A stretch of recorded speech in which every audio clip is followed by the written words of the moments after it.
ایک زمانہ تھا کہ میں جوتوں سمیت اس کمرے میں نہیں آ سکتا تھا. ہمارے جوتوں سے ان کا فرش گندا ہوتا ہے.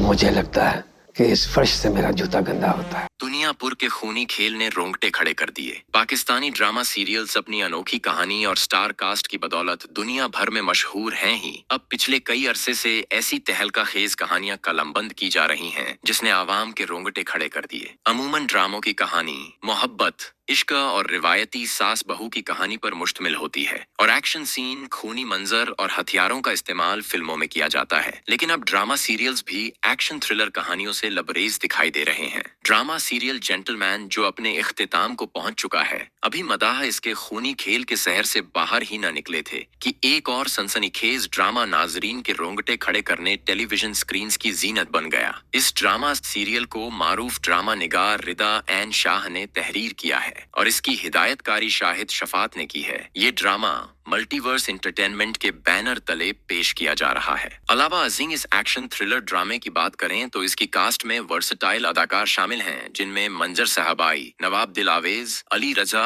ارکان نایاب، نعمان اعجاز، نوروز آدم، خوشحال خان، شاہمیر آدم، شمیم خان جمیر، سمیم خان میر حسن اور رمشا خان انا دل آویز نمایاں ہیں. یہ ڈرامہ ہر بدھوار رات 8 بجے گرین انٹرٹینمنٹ پر نشر کیا جاتا ہے جو بعد ازاں یوٹیوب پر بھی اپلوڈ ہوتا ہے اور ویوز کی دوڑ میں سب سے آگے ہے. دنیا پور کی کہانی، لڑائی جھگڑے اور خونی کھیل پر مبنی اس ڈرامے کی کہانی نواب دل آویز کے گرد گھومتی ہے جو دنیا پور کا ایک طاقتور حکمران ہے. اگرچہ کہ ڈرامے کا ٹیزر دیکھ کر ڈرامہ شائقین کی جانب سے یہ دعویٰ سامنے آیا کہ دنیا پور کی کہانی شہر آفاق ہالی would series game of Thrones کی کاپی ہے، تاہم یہ دعویٰ اس وقت دھرا کا دھرا رہ گیا جب دنیا پور کی اداکارہ رمشا خان نے بیان جاری کیا. رمشا خان کے مطابق جو ایک طرح سے بدلے اور خاندانی و قبیلائی تصادم کے ارد گرد گھومتی اس کہانی میں اپنے بھائیوں کے قتل کا بدلہ لیتی دکھائی دے رہے ہیں، انہوں نے دعویٰ کیا کہ یہ ڈرامہ ہالی would series game of Thrones کی کاپی نہیں ہے اور نہ ہی کسی دوسری فلم کو دیکھ کر ڈرامہ بنایا گیا. البتہ ممکن ہے کہ لوگوں کو باج منظر دوسری سیریز اور فلموں جیسے نظر آئیں.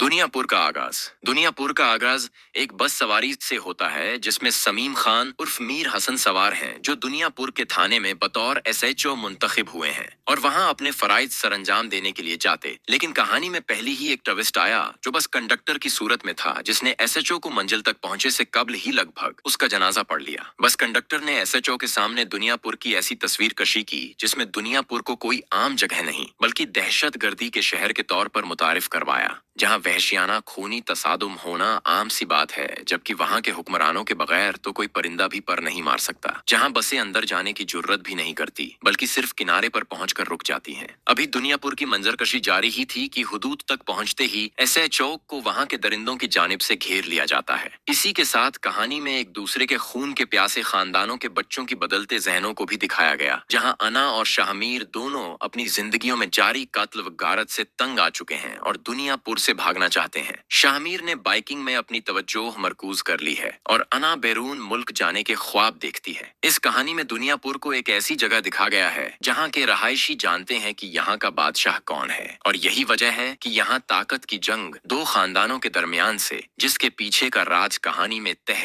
در تہ کھلتا چلا جائے گا. جبکہ ابھی فی الحال یہ کہانی دو خاندانوں کے درمیان گھوم رہی ہے جو ایک دوسرے کے خون کے پیاسے ہیں. ایک طرف نایاب جو نوروز کا بڑا بیٹا ہے اور وہ اپنی سرد مزاجی کو قابو میں رکھنے کی کوشش کرتا ہے، جبکہ دوسری طرف نواب دل آویز جس نے اپنے 3 بیٹے کھو دیے اور اس کا بدلہ لینے کے لیے اپنے وقت کا انتظار کر رہا ہے. اسی انتظار میں جنگ کا آغاز ہوتا ہے جس میں نایاب کا ہتھیاروں کی دکان میں حیران ہونا، نواب کے قلعے میں گھسنا اور بعد میں شاہمیر کا انا سے سامنا ہونا اور سیڑھیوں کا سامنا، سب ایکشن منظر بہترین انداز میں پیش کیے گئے. خاص طور پر نایاب کی بے قابو طاقت اور جوش و غضب کے ساتھ لڑائی کے منظر نے پہلی ہی قسط میں ناظرین پر زوردار تاثر چھوڑا. جہاں ابھی پہلے ایپیسوڈ کے بعد ڈرامہ شائقین دنیا پور کے اصل راج کو جاننے میں ناکام ہوئے، وہیں اس خونی جنگ میں آگے چل کے محبت کی ناکام کہانی کو بھی شامل کیا جائے گا جو رمشا خان اور خوشحال خان کی صورت میں ہوگا. اس کہانی میں نسلوں سے جاری خاندانی دشمنی کے کانٹوں بھرے جنگل میں محبت کا ایک پھول کھلے گا جو خون کے پیاسے دشمنوں